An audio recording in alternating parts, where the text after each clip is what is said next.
एक बार प्रेम से बोलिए श्री सद्गुरु महाराज की जय। सभी धर्म प्रेमी सज्जनों, माताओं, बहनों, आज मैं उस रहस्य को बताने जा रहा हूँ जिस रहस्य को बहुत लोग नहीं जानते। Recording in progress.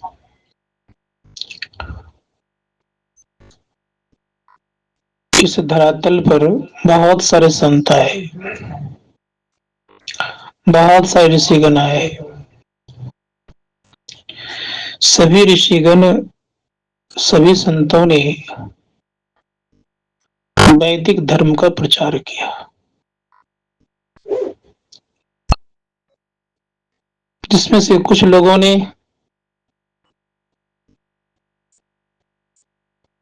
अलग अलग पंथ चलाए, लेकिन मूलतः सबका ठाम एक ही जगह है।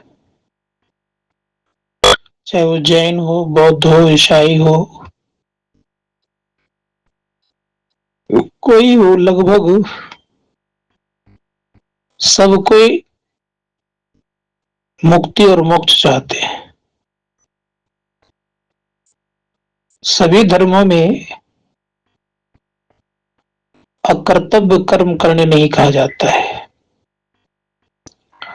सभी धर्मों में कर्तव्य कर्म कहा जाता है। सभी धर्म वाले कहते हैं झूठ नहीं बोलो, सब धर्मों में है। सभी धर्म वाले कहते हैं कि चोरी नहीं करो, सभी धर्म वाले कहते हैं कि हिंसा नहीं करो। सभी धर्म वाले, चाहे इस्लाम ही क्यों नहीं हो, उसमें भी हिंसा की प्रवृत्ति नहीं है, लेकिन लोग करते हैं। सभी धर्म वाले कहते हैं व्यभिचार मत करो, और सभी धर्म वाले कहते हैं हिंसा मत करो, नशाओं का सेवन मत करो। सब धर्म वाले कहते हैं। लेकिन कुछ ऐसी बातें हैं जो कि हम लोग कथा के माध्यम से नहीं समझ पाते हैं।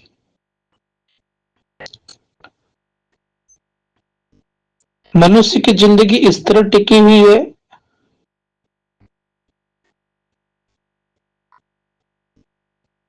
सिर है तो जिंदगी उनकी है, और सिर नहीं रहे, केवल पैर रहे, हाथ रहे, तो जिंदगी शायद नहीं रहेगी, की रहेगी। आज भारतवर्ष में अधिकांशतः प्रचार हो रहा है, सिर रहित प्रचार हो रहा है। केवल पैर, हाथ और धड़ की बातें हो रही है। सिर की कोई बात बहुत कम लोग करते हैं, और जहां सिर की बात होती है तो सिर से पार हो जाता है।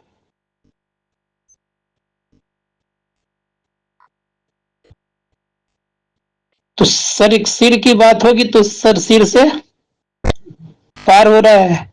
सिर क्या है और धड़ क्या है, इसको जानना चाहिए। हम जो पूजा पाठ कर रहे हैं, जो सगुण साकार की उपासना कर रहे हैं, ये एक धड़ है, और इससे ऊपर है निर्गुण निराकार, वो आपका सिर है। क्या सब दिन हम लोग धड़ की ही पूजा करते रहे? एक प्रश्न है आज। कब तक सिर को हटा करके आप चलते रहेंगे? जैसे मान लिया जाए हम इस ट्यूबलाइट की पूजा करें, और जिससे ट्यूब जल रहा है उसके विषय में जाने ही नहीं, क्या ये बात सार्थक होगी? आज ऐसी ही स्थिति हो रही है। पूरे भारतवर्ष में ही नहीं, भारतवर्ष के वक्ता विदेशों में जा जा करके केवल ट्यूबलाइट की प्रचार कर रहे हैं, जिस पर ट्यूबलाइट जिसके द्वारा जलता है उसको लोग नकारते जा रहे हैं। ट्यूबलाइट जला कहां से? बिजली से। तो उसी प्रकार से शरीर किस पर टिका हुआ है? शरीर टिका है चेतन आत्मा से, और चेतन आत्मा के संबंध में किसी का कोई ख्याल नहीं कि है। मंदिरों में जाएंगे, चेतन आत्मा की चर्चा नहीं होगी। आप किसी कथाकार के पास पहुंचेंगे, चेतन आत्मा की चर्चा नहीं होगी। अच्छे अच्छे वक्ता की मैं बात कर रहा हूं, केवल वो सगुन लीला का गुणगान करते हैं, बाकी सिर की बात अर्थात निर्गुण निराकार की बात होती ही नहीं है। अब विचारना हम लोगों को ये होगा कि करना क्या चाहिए। इसलिए धर्मशास्त्रकार कहते कि थोड़ा सा विचारिए कि हमारी जिंदगी कहाँ है और किस तरह से जिंदगी हमारी चल रही है। अगर हम आप लोग आद्य शंकराचार्य जी को मानते तो आज उन्हीं की बात को रखूंगा। मानते हैं आप लोग, जिन्होंने सनातन धर्म की स्थापना की, डगमगा गए थे सनातन धर्म, इधर उधर तितिर बितिर हो गया था। शंकराचार्य क्या कहते हैं आज जानना चाहिए। शंकराचार्य कहते हैं कि भक्ति क्या है जानते हो? प्रश्न करते हैं। तो पूछा गया भक्ति क्या है, तो शंकराचार्य महाराज कह रहे हैं कि आत्मानुसंधानम भक्ति हृदयते। बात समझ आई? आत्मा की खोज करते हैं तो भक्ति कहलाती है। कितने लोग आत्मा की खोज करते हैं? अगर हम कह दें भोजन भोजन भोजन, क्या मेरा पेट भरेगा? नहीं ना। भोजन बनाना पड़ेगा, फिर खाना पड़ेगा, तब पेट भरेगा। उसी प्रकार से याद रखिएगा कि केवल हम कहते रहें तो हमारा आपका गुजारा नहीं चलेगा। आज उसके लिए करना पड़ेगा। तो आज विचार करिए, भगवान शंकराचार्य कह रहे हैं कि भक्ति वह है जिसके द्वारा आत्मा को खोजा जाता है। भक्ति मतलब आत्मा की खोज। आप जब रामायण को मानते हैं, गीता को मानते हैं, वेद को मानते हैं, उपनिषद को मानते हैं, समस्त ग्रंथों को आप जब मानते हैं, तो अब आप मुझे विचार करके बताएंगे कि कहने मात्र के लिए है कि उसके लिए करने मात्र के लिए है। संत महात्मा गण कहते हैं वो करने के लिए किया गया। ये सब सारे ग्रंथ क्या है? करने के लिए है, करने के लिए प्रेरणा देते हैं। क्या कह रहे हैं गोस्वामी जी महाराज? गोस्वामी जी महाराज कह रहे हैं ईश्वर अंश जीव अविनाशी, चेतन अमल सहज सुख राशि। गौर है, सुनिएगा। आज ईश्वर के हम अंश हैं। कैसे हम हैं? का ईश्वर अंश जीव अविनाशी। जीव कैसा है? अविनाशी है, जिसका विनाश नहीं होता है। समझना होगा आज। परमात्मा भी अविनाशी और उनके अंश भी अविनाशी। ईश्वर अंश जीव अविनाशी, चेतन अमल सहज सुख राशि। परमात्मा भी चेतन और आप भी चेतन। परमात्मा भी मल रहित और आप भी मल रहित। परमात्मा भी सहज सुख के राशि और आप भी सहज सुख के राशि। दोनों में कोई डिफरेंस? जब दोनों में कोई डिफरेंस नहीं है तो फिर हम इतना अलग अलग क्यों?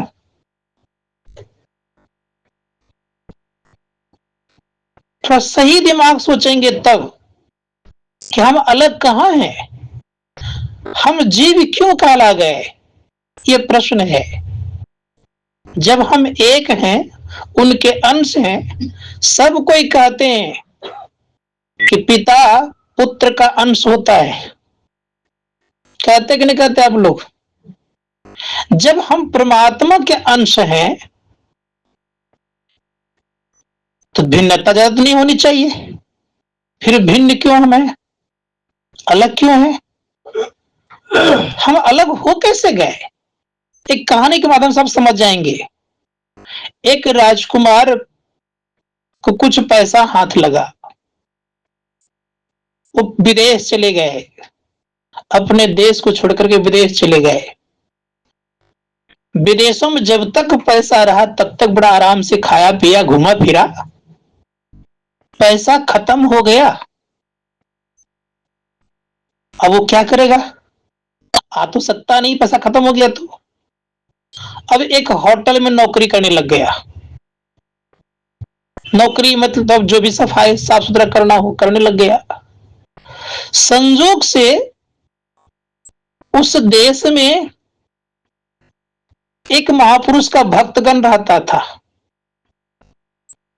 उन्होंने उनको बुलाया था, और बुलाया तो भोजन कराने का प्रथम पड़ाव उसी होटल में रखा था।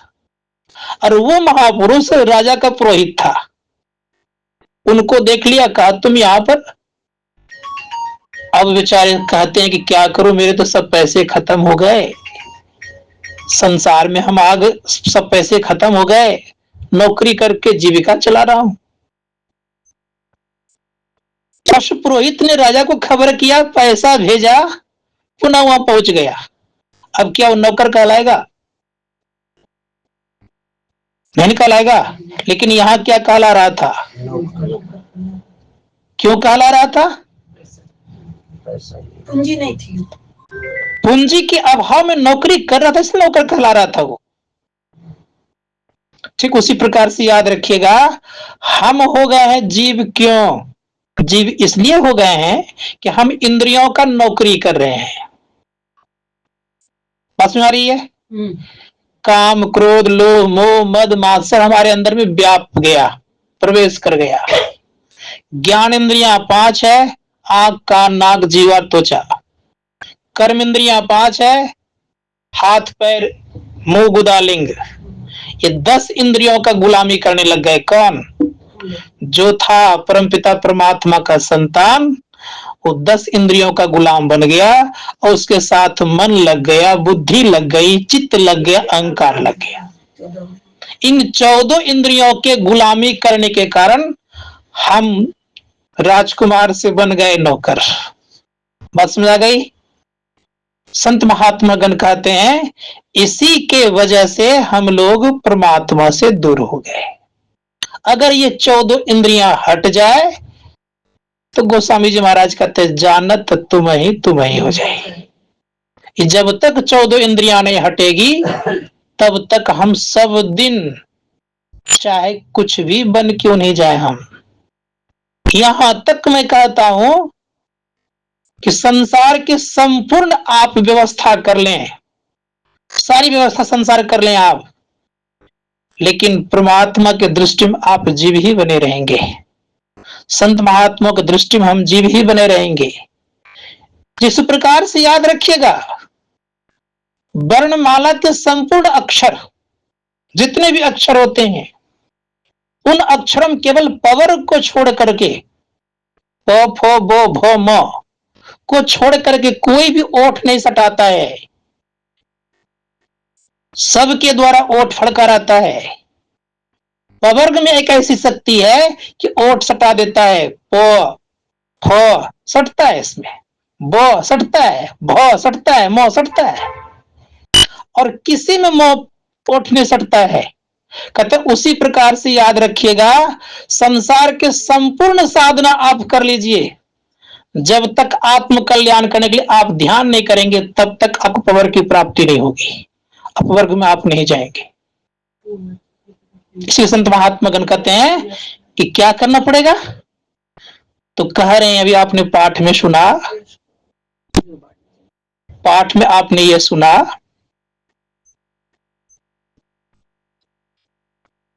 कि 14 कलाओं से युक्त चंद्रमा उगजाए, राका पति सोढ़स उगई। राका पति मतलब चंद्रमा। रात्रि में मालिक कौन बनता जानते हैं? आकाश का चंद्रमा।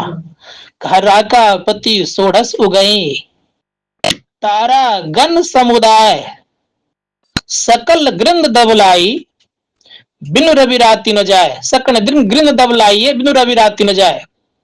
गोस्वामी जी महाराज कह रहे हैं कि जितने प्रकार के,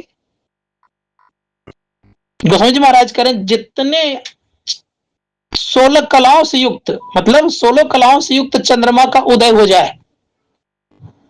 राकापति 16 गई, 16 कलाओं से युग जाए, जितने तारा है सब झुंड के झुंड का उदय हो जाए, पूरा प्रकाश लिए उदय हो जाए। जितने आपके पहाड़ जंगल हैं और जो आधुनिक युग के यंत्र हैं, जिसको हम यूट्यूब, वेपर लाइट, हैलोजन इत्यादि कहते हैं, इस सब के सब अगर जला दिया जाए, सब में पहाड़ों में जंगलों में आग लगा दी जाए, क्या कोई मुझे बता सकते हैं कि रात्रि का अंत हो जाएगा? क्यों अंत होगा? सूर्य भगवान प्रकाश तो है। कहते जब तक सूर्य का उदय नहीं होगा तब तक रात्रि जा नहीं सकती। उसी प्रकार से याद रखिएगा, जब तक हम उस परमपिता परमात्मा को नहीं जानेंगे तब तक दुखों का अंत हो नहीं सकता है। कैसे जानेंगे? क्या उपाय है? का ऐसे ही बिनु हरि भजन खगेसा, अब मिट ही न जीवन के रे कलेसा। जीवन का कलेश नहीं मिट सकता है जब तक आप हरि का भजन नहीं करेंगे। तो हरि कौन जानना चाहिए। संत महात्मा गण कहते हैं जो सब में व्यापक है, उस हरि को जानेंगे तो उस हरि को भी जान जाएंगे। जो सब में व्यापक कौन है? शास्त्रकार कहते हैं घट घट में वो राम बोलता है, उससे हम दूर हैं। उस हरि को जानेंगे तो सबको जान जाएंगे, और जब तक उस हरि को नहीं जानेंगे तो क्षीरसाई हरि को आप जान नहीं सकते। क्यों? संत महात्मागण के इसलिए नहीं जान सकते हैं। गोस्वामी जी महाराज से पूछा जाए, गोस्वामी जी महाराज ने उस हरि को राम कहा है। गोस्वामी जी महाराज कहते हैं कि वो राम कहाँ रहता है। पूछिए उनसे कि वो राम कहाँ रहता है। रामायण पढ़ने वाले जानते हैं लेकिन बात कहते नहीं है।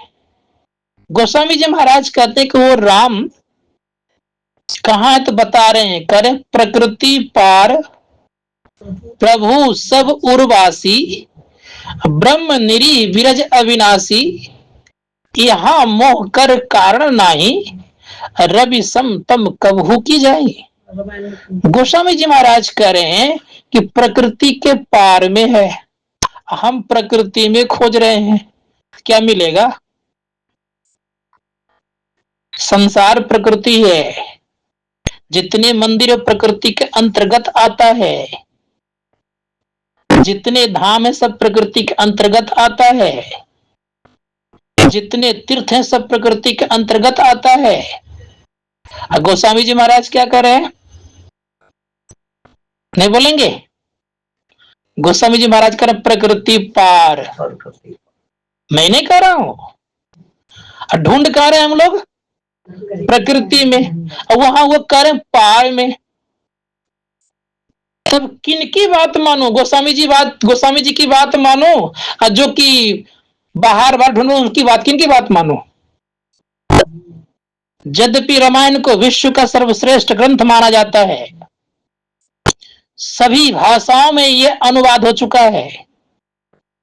और मोदी जी अभी इस बार गए थे कहा, कुवैत शायद, तो कुवैत में मोदी जी को अरबी भाषा में दिया गया है क्या ये रामायण, ट्रांसलेट करके, और वो लोग बड़े प्रेम से पढ़े हैं।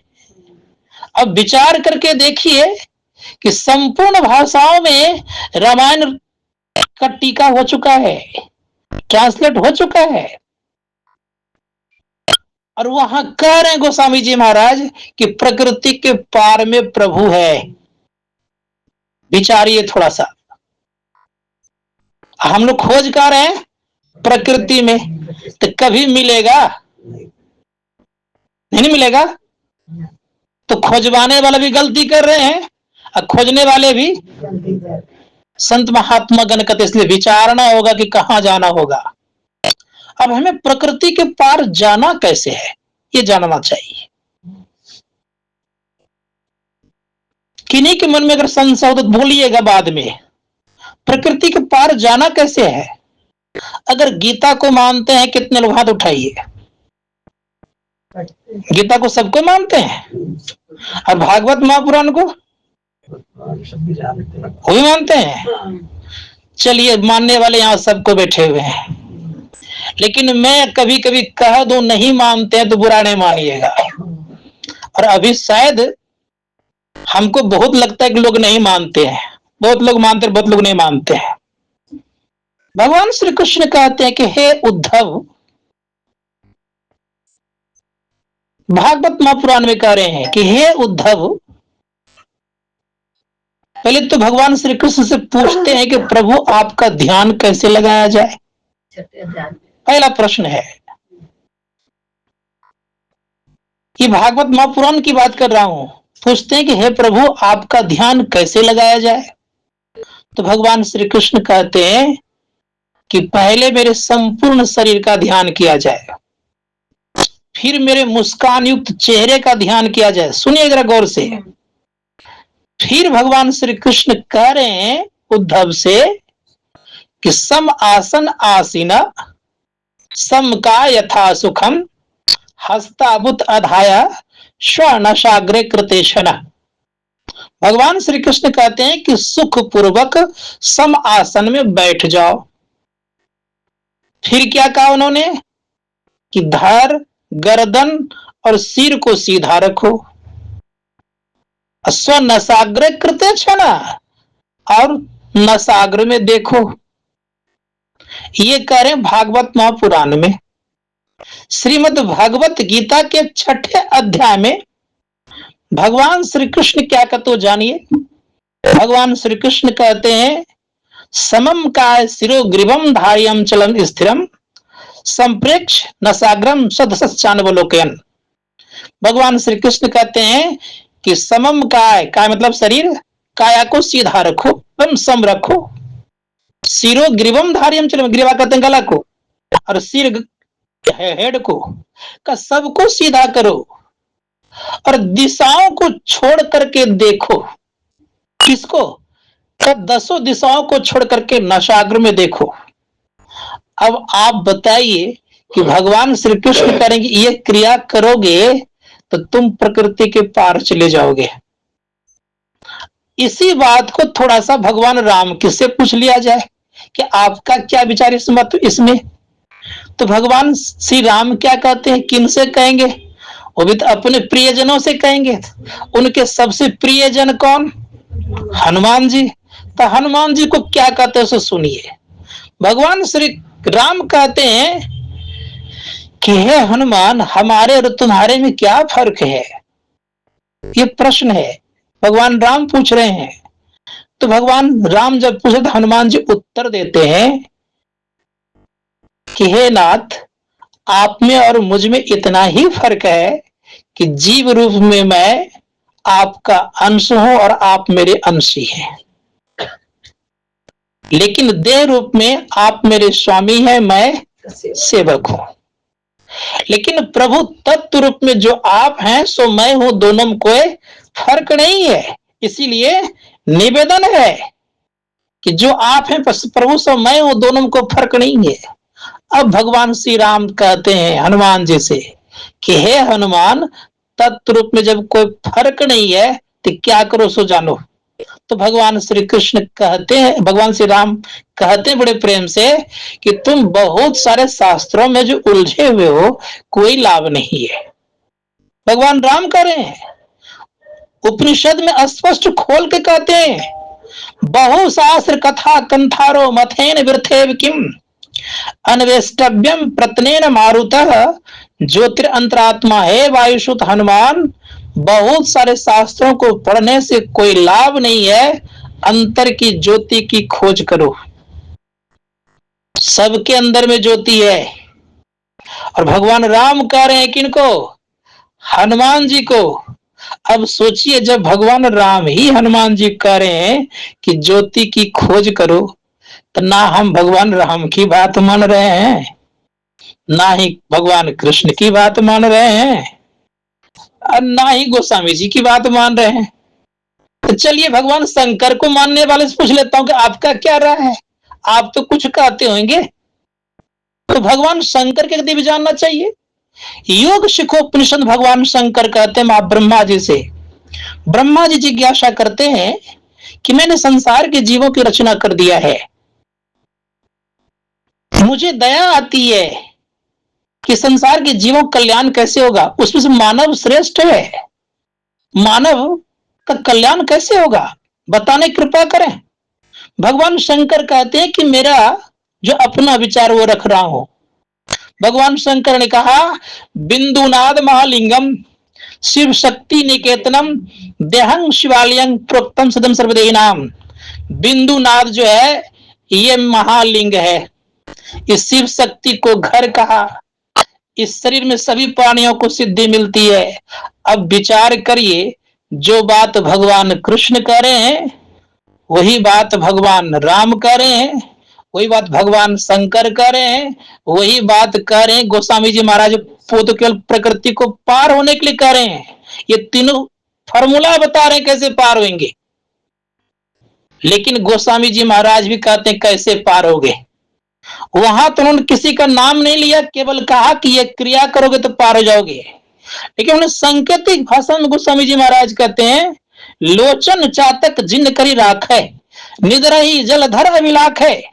कहा कि जो व्यक्ति लोचन आंख को अगर चातक पक्षी की तरफ बना लेते हैं तो वह व्यक्ति सबों का निरादर करते हुए भी अपना पार लगा लेते हैं। अर्थात निद्रही सरित सिंधु सर भारी, सारे नदियों के जल का निरादर कर देती है। होई रूप जो बिंदु रूप होई सो बिंदु सुखारी करें कि सभी नदियों को निरादर करके बिंदु रूप जल होई सुखारी का बिंदु रूपी जल का जब पान करते हैं तो सुखी हो जाते हैं। तो गोस्वामी जी महाराज लिख रहे उपमा देते हुए कहते हैं कि तुम अगर चातक के तरह अगर अपनी दृष्टि बना लोगे ना तो तुम्हारी प्यास बुझ जाएगी। ये थोड़ा गहन विषय अवश्य, इसमें कोई संदेह नहीं है। सबके दिलो दिमाग में ये बात आने वाली नहीं होगी, लेकिन अवश्य मैं कहूंगा कि ये मत भगवान कृष्ण का है, ये मत भगवान राम का है, ये मत भगवान शिव का है, और यह मत संत महात्माओं का है। संत पलटूदास जी महाराज कहते हैं कि जो व्यक्ति अपने अंदर में देखने की कला से देखते हैं तो होता क्या है जानना चाहिए। मैंने पहले ही कह दिया हूं कि सभी कोई के भीतर में, सभी के भीतर में परमात्मा का अंश हरि विराजमान है। उसको कैसे हम जानेंगे? तो संत पलटूदास जी महाराज कहते हैं कि जो कोई साधना को करते हैं तो उनके अंदर में प्रकाश का उदय होता है। वो प्रकाश का किसका? वो आपका। एक बात सदैव याद रखिएगा, शरीर को चलाने के लिए भिन्न भिन्न रास्ता है। कितने गलियों से गुजर करके आए होंगे यहाँ। इस पर कौन चला? आप। गाड़ी से आए, गाड़ी चली और उसके बाद आप चले। शरीर चला मतलब आपने शरीर चला, फिर ढूंढे, ढूंढ के यहाँ तक पहुंच गए। लेकिन विचार करके बताइए, क्या आप चले? शरीर चला। शरीर चला तो शरीर चला तो बताइए, शरीर चल करके यहां तक आ गया। लेकिन जिस शरीर में आप रहते हैं वो भी तो शरीर एक घर है।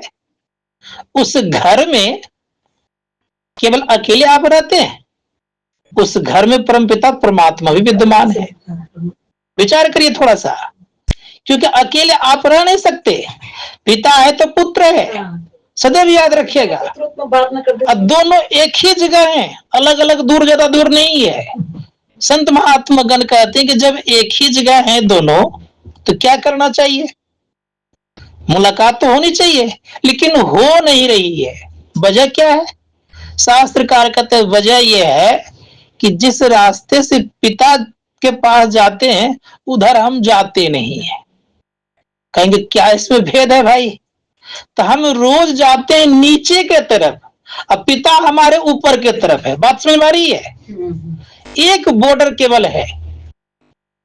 बॉर्डर क्या है? एक बॉर्डर है, अर्थात पिता हमारे किधर हैं? ऊपर, और हम किधर हैं? नीचे। तो रोज हम नीचे की तरफ चलते हैं, आंख में है अभी हम जागृत अवस्था में, तो कभी कभी कंठ में आते हैं, कभी कभी बड़े बड़े सुंदर ढंग से सपना देखते हैं, कहते हैं आज तो बड़ा अच्छा सपना देख लिया। ये स्थिति होती है। और जब सपन के बाद जब थोड़ा सा और नीचे आते हैं, हृदय में आते हैं, तो खूब खरट्ठा मार के सो लेते हैं, तो कहते हैं आज बड़ी अच्छी नींद आई, बड़ा अच्छा सुकून आया। नीचे गए तो ये हाल हो गया। और कहीं संजोग बस अगर पिता की मुलाकात हो जाए उस पार में, तब कितना सुकून लगेगा? विचारिए थोड़ा सा। ये काम भगवान श्री कृष्ण कहते करने के लिए, यही काम भगवान राम कहते करने के लिए, और इसी से हम लोग वंचित हैं। किसी के नारा लगाने से याद रखिएगा, आप बड़े नहीं हो सकते और अपना मुलाकात नहीं कर सकते। क्यों? बात थोड़ी सी लगती होगी कि अटपटी टाइप की, लेकिन मैं बोलता हूं खोल करके, आदत है बोलने की। यहां तक मैं कहता हूं समस्त देवी देवताओं का दर्शन हो जाएगा तो आपका परम कल्याण नहीं होगा।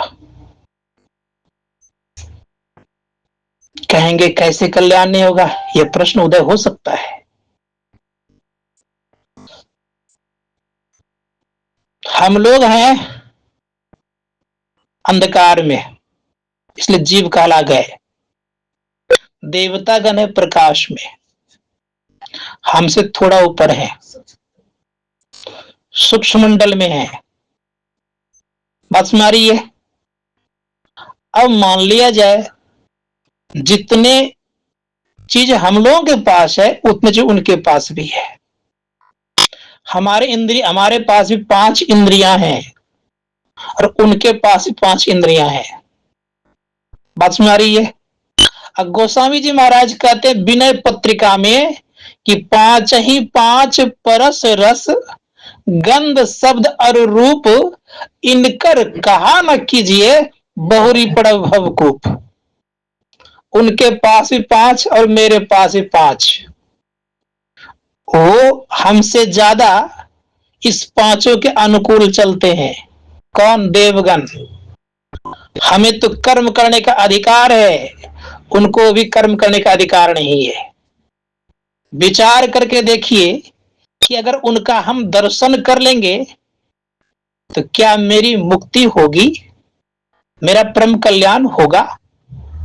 खुद आप विचार करिए, क्योंकि उनके पास भी 5 है और मेरे पास भी 5 है। अब परमात्मा कहाँ है? इन 5 के पार में। तो अब बताइए आप कि इन देवताओं का दर्शन भी अगर हो जाएगा, क्या मेरा परम कल्याण होगा? नहीं होगा। मान रहे ना सबको कि नहीं होगा? नहीं होगा। कि किन्हीं को संदेह भी है? अब नहीं संदेह है। शास्त्रकार कहते हैं कि जब नहीं होगा तब क्या करना चाहिए? तो जिनके पास 5 नहीं है, कौन कौन? रूप, रस, गंध, स्पर्श और शब्द, ये 5 विषय है। जिनके पास ये 5 विषय नहीं है उनके पास चलिए। किनके पास नहीं है? तो मुक्ति को उपनिषद में आया है अशब्दम स्पर्शम गंधवच्ची, कहा वो अशब्द है, स्पर्श है और रूप है, गंध और वच से परे है। वो कौन? को परमात्मा। वो देह नहीं है। शरीरम शरीरेषु नविस्तम महानतम विवात्मा महत्व धीरो न सोचती। वो शरीरों में, शरीर अनित्य है, अनित्य शरीरों में नित्य रूप रहता है, वो नित्य स्वरूप है। वो विचारिए जो नित्य स्वरूप परमात्मा है, शरीरम शरीर सुन्न स्थितम महानतम विवात्मात्म सोचती, उस शरीरों में है लेकिन वो नित्य स्वरूप है। ये शरीर अनित्य है, ये जाएगा, विनसेगा, समाप्त होगा, लेकिन वो कभी नष्ट नहीं होगा, वो एक रस रहेगा। तो उनके पास गए बगैर क्या जीव को कल्याण होगा? नहीं होगा। अब इस तरह हम लोग समझें, प्रत्येक लोगों के छत पर एक टैंकी रहती है ना, रहती है ना, सभी टैंकी में पानी रोज भरते हैं ना, तो चलता है 2 घंटा 4 घंटा 5 घंटा, दिन भर रात भर चल जाता है। इन टैंकी का पानी खाली होता है कि ना होता है? होता है ना टैंकी का पानी खाली। उसी प्रकार से याद रखिएगा, जितने देवी देवता गण टैंकी के रूप में हैं, उनकी भी शक्तियां खाली होती है। लेकिन अगर कोई व्यक्ति इस राज्य के स्टेट बोरिंग से कनेक्शन अगर कर ले, क्या उसकी टैंकी कभी खाली होगी? नहीं ना होगी। तो उसी प्रकार से याद रखिएगा, जो उस परम तत्व परमात्मा को जान लिए हैं, उनका अगर कहीं संग हो जाए तो कभी आपकी शक्ति खाली नहीं होगी। संत महात्मा गण कहते हैं कि उनसे लगाव कीजिए। वो कौन? तो गोस्वामी जी महाराज से पूछिए कि वो कौन है। कहा जो व्यक्ति प्रकृति के पार हो गए हैं, उनसे लगाव रख लीजिए। प्रकृति के पार कौन हुए? तो गोस्वामी जी महाराज से पूछते हैं कि आप किन्हीं को समानता की दर्जा दिए हैं भगवान में और संसार के लोगों में? तो कहा दिए हैं। किनको दिए हैं? तो गोस्वामी जी महाराज कहते हैं संत भगवंत अंतर निरंतर नहीं। संत और भगवंत में कोई अंतर नहीं है। इनसे अगर आपका कनेक्शन हो जाएगा तो कभी आपकी शक्ति नहीं जाएगी। इसलिए कहा संत भगवंत अंतर नहीं, संत भगवंत अंतर निरंतर नहीं। किमपि मति विमल कहा दास तुलसी, संत भगवंत तुमको अंतर नहीं होता है। इसलिए संत महात्मा गण कहते कि इनका संग करिए। अब जो मैं साधना के संबंध थोड़ा सा बता, भगवान श्री बता रहे थे कि बिंदु का ध्यान करो और नाद का ध्यान करो। बिंदु और नाद ये थोड़ा टफ विषय है अवश्य, लेकिन भगवान शंकर कहते यही मेरा असली रूप भी है। बिंदु और नाद, नाद कहते लिंग को, बिंदु कहते शक्ति स्वरूपा को अर्थात शक्ति को। तो संत महात्मा गण कहते इनकी जो उपासना करते कहां पर? तो का ये सुंदर शरीर को शिवालय उन्होंने कहा। इसे बिंदु और नाद क्या है? शिवलिंग है और जलधरी है। संत महात्मा गण कहते शिव और पार्वती हैं। अब सोचिए कि जो साधक इसकी उपासना करेंगे वो असली शिव जी की पूजा करेंगे कि मंदिरों के शिव जी की पूजा करेंगे? बोलिए आप ही लोग। क्यों? कि उस रूप में है वो, शिव जी खुद कर रहे हैं, मैं नहीं कर रहा हूं। इसीलिए भगवान शिव कहते हैं कि शरीर शिवालय है। इसी शरीर में सबको सिद्धि मिलती है। इस सब व्यक्तियों को क्या करना चाहिए? अब तो ये निर्णय अवश्य हो गया होगा कि इसके भीतर खोजना चाहिए। अभी क्यों नहीं मिलता है भगवान? भगवान को लोगों ने बहुत तंग किया था, इतना तंग किया था कि जब मन तब प्रश्न करने के लिए चल पड़ते थे। तो भगवान ने एक दिमाग लगाया कि ये लोग बहुत परेशान करते रहते हैं, ऐसे जगह जाकर छिप जाता हूं कि खोजते खोजते लोग परेशान हो जाए। तो कहाँ छिपे जानते हैं? कुछ दिन तो बद्री का आश्रम में रहे, वहां भी लोग पहुंचने लग गए। तो कहा यहाँ भी रहना अच्छी बात नहीं है। तब भगवान विष्णु ने सोचा कि सबके हृदय में वास कर जाता हूं, और तब से जो हृदय में छिपे हुए हैं ना, तो निकलना बड़ा मुश्किल हो गया है। इसीलिए लोग नहीं खोज पाते हैं। बात समझ आ रही है? ये संत महात्मा गण कहते हैं खोजना है तो कहा? अपने में खोजिए तो मिल जाएंगे। अब बाहर खोजिएगा तो मिलने वाला नहीं है, क्योंकि इसमें बड़ा उनको आराम मिला, इतना सुकून मिला है कि यहाँ जल्दी कोई पहुंच ही नहीं पाता है। इसीलिए लोग भटकते रहता है बाहर बाहर। ये संत महात्मा बड़े सुंदर शब्द कहते हैं, क्यों भटकता फिर रहा तू ए तलाशे यार में, रास्ता है सरग में दिलवर पे जाने के लिए। कि बाहर बार जो भटक रहे हो इसमें कुछ मिलना जुलना है नहीं, रास्ता परमात्मा ने बना दिया है सारग में। इसलिए मैं कह रहा था पहले कि प्रत्येक लोग के भीतर में परमात्मा और जीवात्मा दोनों रहते हैं। अंतर इतना है कि हम आप नीचे चलते हैं और वो परमात्मा ऊपर है, इतने अंतर है। एक बॉर्डर लाइन को पार करना है, उसको पार करेंगे तो क्या होगा। तो संत महात्मा गणों ने कहा, जो कह रहा हूं, संतों ने कहा देखो अगर तुम चाहते हो अपना कल्याण तो एक काम कर लो। क्या कर लो? बड़े प्रेम से समझाते हैं। तुम माया माया की बात करते हो ना, माया में कोई नहीं है, सो बात में सबके सब माया में है। और बाहर की माया को छोड़ने से आप माया छोड़ने वाले नहीं हो जाते हो, सदैव याद रखना। खत्म माया कैसे छूटेगा। तो संत महात्मा ने कहा कि माया छूटने की कोई भी तरकीब संसार में है ही नहीं। कहीं आप जाओगे माया में रहोगे ही, घर में रहो या मकान में रहो या दुकान में रहो या आप मठ में या मस्जिदों में रहो या गिरजा घर में रहो, कहीं आप रहो, चाहे आप जंगल ही क्यों न चले जाओ, वहां भी माया ही माया है। कहीं आप माया से बच नहीं सकते हो। तो क्या किया जाए?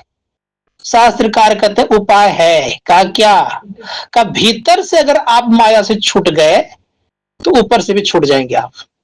जैसे आपने थोड़ी देर पहले कहा कि संसार में कैसे रहना चाहिए, जैसे कमल का फूल है, कमल का फूल रहे। कहाँ रहता है कमल का फूल? जल में खिलता है, लेकिन अब जल भीतर में घुसने देता नहीं है, तो कैसे होगा।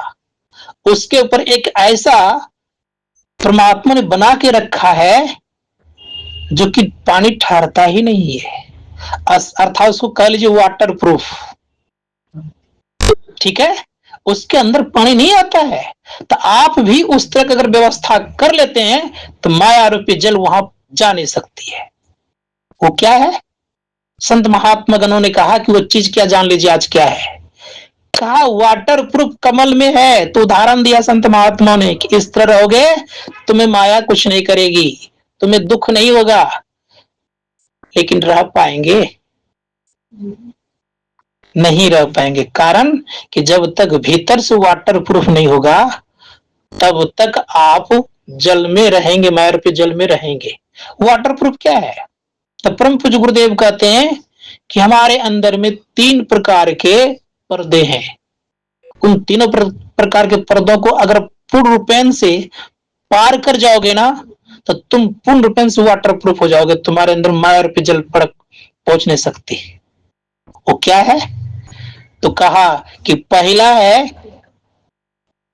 घटतम। घट मतलब शरीर, घटतम मतलब अंधकार, घटतम प्रकाश मतलब प्रकाश, शब्द। ये तीन पर्दे हैं। इन 3 पर्दों के पार चले जाओगे तो माया कभी नहीं आएगी। का घटतम प्रकाश और शब्द पट त्रय जीव पर है छारे। आंख बंद करते तो क्या दिखता है? अंधेरा दिखता है ना। अंधेरा का उल्टा क्या होगा? सबसे ऊपर स्तर होता है शब्द का। शब्द से नीचे है प्रकाश और प्रकाश से नीचे है अंधकार। समझिएगा, बात समझ आ रही है? सबसे ऊपर में क्या है? शब्द। शब्द किनका? तो परमपिता परमात्मा का।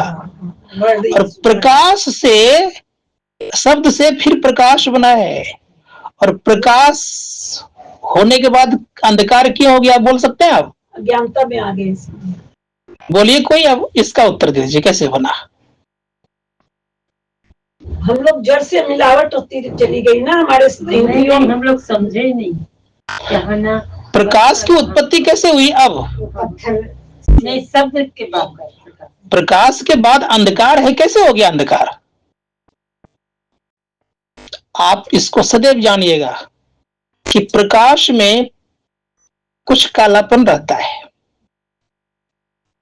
कहेंगे कैसे? आप ट्यूब जलाइएगा देखिए काला दिख कब्ज को पड़ जाएगा आपको, क्योंकि ऊपर भाग है उसका प्रकाश का, नीचे वाला भाग उसका अंधकार का होगा। दिग्बत में भी ऐसी सब में हुआ करता है। इसीलिए सदैव याद रखिएगा, आवाज से प्रकाश हुआ और प्रकाश के बाद अंधकार इसलिए बना कि निचला भाग उसका अंधकार रहता ही है, इसीलिए वो अंधकार होगा ही। उतर गए नीचे। कहां से आए हम? थे शब्द में, शब्द से कहां गए? प्रकाश में। अब प्रकाश से कहां गए? अंधकार में। संत महात्मा गण कहते हैं चलना किधर से होगा? तो फिर अंधकार से प्रकाश में, और प्रकाश से फिर शब्द में, और शब्द के परे जहां होता है वही निशब्द कहलाता है, उसी को परमात्मा कहते हैं। पास में आ गई।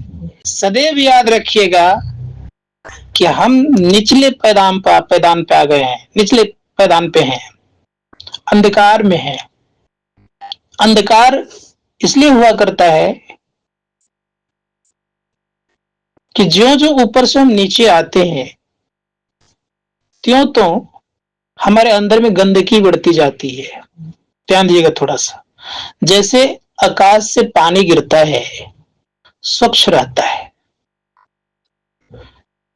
ज्यों ज्यों धरती का संपर्क करते जाता है 1 फीट पहले से गंदा होना शुरू हो जाता है, और धरती का स्पर्श करते ही वो पानी पूरा का पूरा गंदा हो जाता है। उसी प्रकार से हम लोग निर्मल थे, स्वच्छ थे, पवित्र थे। पहला आवरण पड़ गया शब्द का, कुछ कमी आ गई वहां। दूसरा आवरण पड़ गया आपका प्रकाश का, फिर और कुछ कमी हो गई। तीसरा आवरण पड़ गया अंधकार का, विशेष कमी हो गई। संतों ने कहा कि ये जो कमी होती रह गई, इसी कमी को दूर करने के लिए साधना है। और वो कौन साधना है? तो भगवान श्री कृष्ण कहते हैं कि बिंदु ध्यान करो, अर्थात शून्य ध्यान करो। भगवान श्री कृष्ण कह रहे हैं शून्य ध्यान करोगे तुम अपने को अंधकार से प्रकाश में ले जाओगे, और प्रकाश से फिर तुम शब्द में ले जाओगे, और शब्द में जब जाओगे तो तुम्हारा अपना पहचान होगा। समझिएगा मेरी बात को। शब्द में ही अपना पहचान होता है। किनके शब्द में? उस परमात्मा के शब्द को जब जानते हैं आप, तब अपना पहचान होता है, परमात्मा पहचान होता है। इसलिए ये ज्ञान किसी ग्रंथों में तो है, सब ग्रंथों में है। इसलिए कहा इस ग्रंथ के ज्ञान से हम लोग का काम चलने वाला नहीं है। इसलिए कहा संत महात्मा गणों ने कि यह भेद पाना किसी ग्रंथ से है असंभव। समझ लो किसी संत से, संत से समझना पड़ेगा, क्योंकि रहस्य को उघाड़ने वाले संत होते हैं, रहस्य का पर्दा खत्म करने वाला संत होते हैं। इसलिए भगवान श्री राम ने कहा है प्रथम भक्ति संतन कर संगा। बात समझ आ गई? क्यों कहा? आप समझ में आ गई कि संत महात्मा गण कहते हैं कि भगवान राम कह रहे हैं कि प्रथम भक्ति संतन कर संगा। अब रह गई बात यह, शक्ति भी अर्जन करना होना तो संत सदगुरु के पास जाइए। जैसे कलकत्ता नगर में श्याम बाबा के प्रति लोग बड़े आसक्त हैं,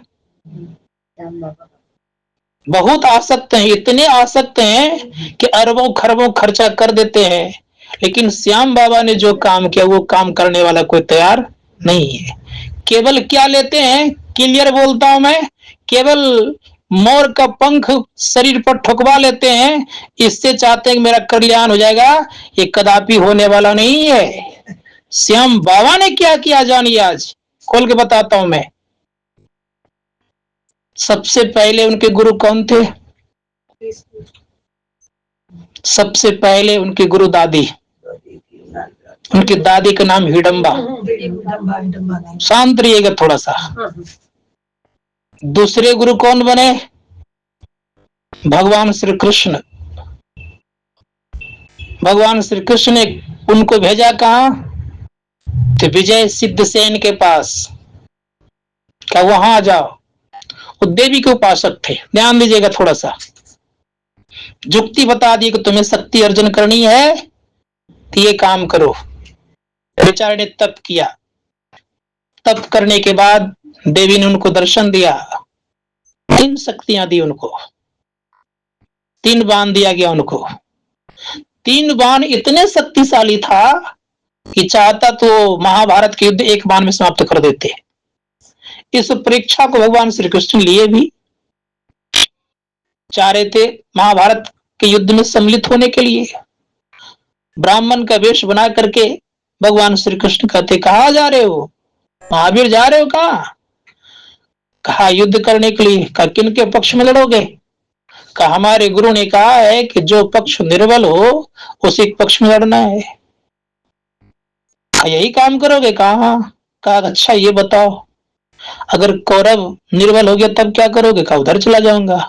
कहा फिर पांडव निर्बल तब क्या? इधर आ जाऊंगा। कहा बचेगा कौन? पड़ गए फिर में। कहा बचूंगा तो केवल मैं। कहा बताओ ये तुम्हारे लिए श्राप होगा क्या अभिशाप? क्या होगा बताओ? कहा तब क्या करना चाहिए? कहा मेरा दक्षिणा बाकी है। आ गए अपने वेश में। पहले तो परीक्षा लिया।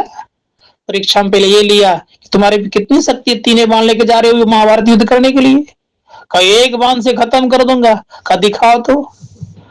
एक वृक्ष के पत्ते को तोड़कर अपने पैर के पास छिपा लिए। कहा इस वृक्ष को देख रहे हैं आप? कौन कर रहा है? बर्बरीक। कहा देख रहे हो आप?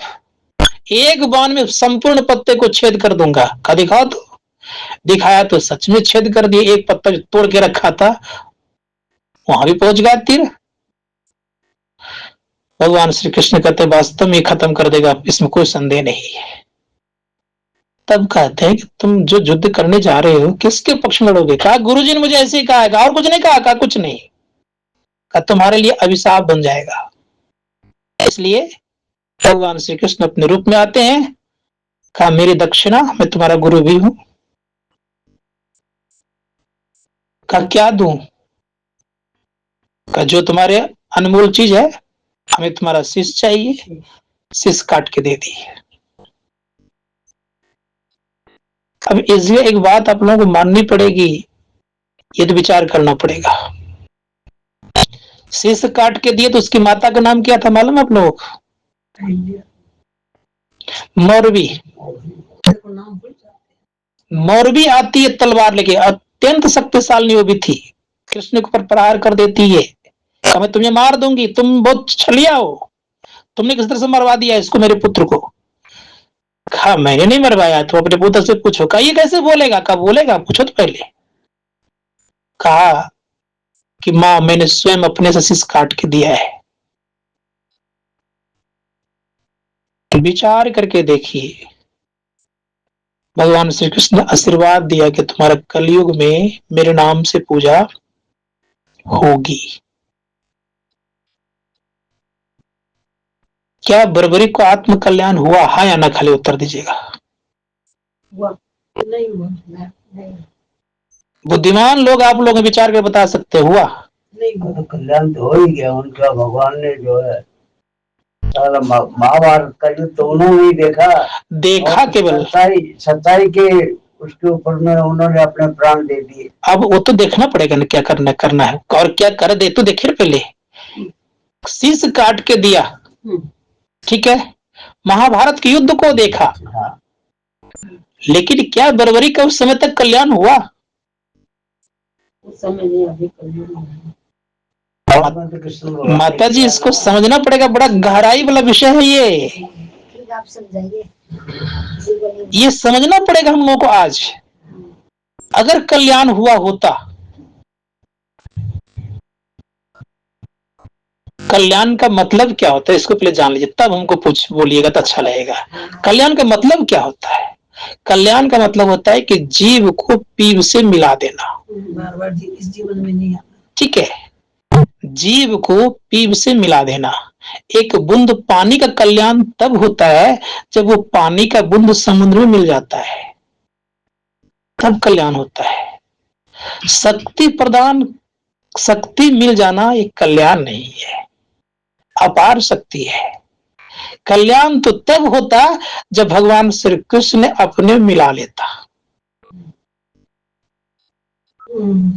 बात बड़े गहराई की है।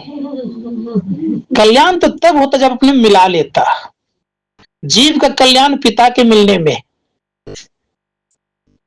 और उनकी पूजा भले हो रही है, उनके नाम से, किनके नाम से? कृष्ण के नाम से। कृष्ण के नाम से पूजा हो रही है, श्याम बाबा के नाम से पूजा हो रही है। ये वरदान मिला है और कलयुग में ही केवल है। इसके बाद फिर कलयुग के बाद कहां जाएंगे?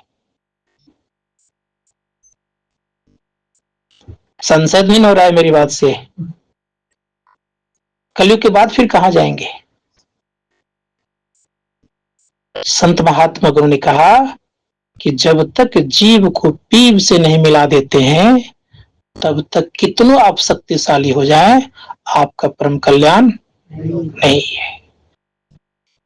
इसी परम कल्याण को करने के भगवान श्री कृष्ण ने उद्धव को कहा, हे उद्धव, उनको नहीं कहा, उनको, जबकि अत्यंत हितैषी मित्र उनका था, कहा तुम पहले सर्वांग युक्त मेरे संपूर्ण शरीर का ध्यान करो, फिर मुस्कान युक्त चेहरे का ध्यान करो, तब तुम शून्य ध्यान करो।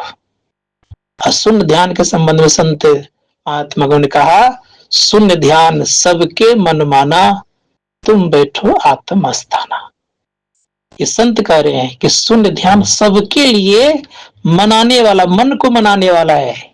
शून्य ध्यान सबके मन माना, तुम बैठो आत्म अस्थाना।